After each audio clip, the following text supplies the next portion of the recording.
انګريزان چتله د پاکستان مسلمانانو ورته ویلي چې خپکیږي ما ستاسو ارسه د مونږ بسرو چشم څنګه چې تاسو غډیږئ داسې به مونږ هم غډی څنګه چې تاسو خزي میمانه بدلته غډې دي په کلبونو کې داسې به زمونږ خزم غډیږي کوم رام توبونه چې تاسو په دې 2-3 کاله کې دلته کړی دي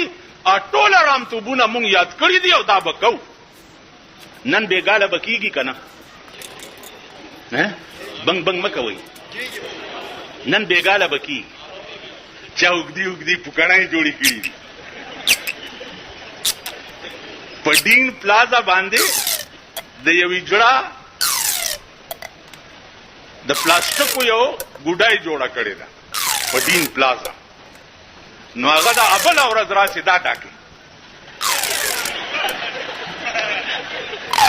دا نو هغه پلاستیک ګډای چې مې ابل اورز ولیدا اوس چې د دې کلونه کمالکان پرونه را سره روان دي او نن را روانو نن بیګاله په تشریف په خبر ته وروړي نو اغیم ځان سره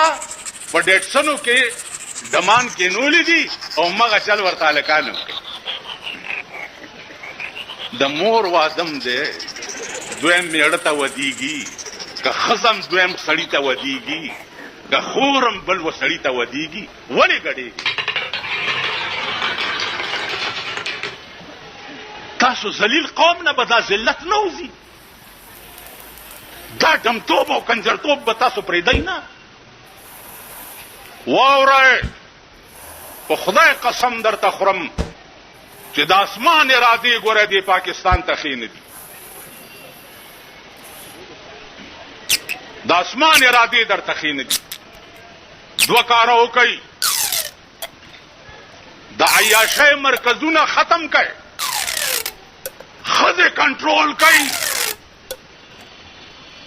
خزه پکور کې کېنوي او د امریکای پوجا پاٹ پرې ده کني آسماني به د حضرت نوح عليه السلام غوندي طوفان در باندې راشي تباہ بشي جاړی با هغه عمرې زندگی چې کومه ده ابم تباہ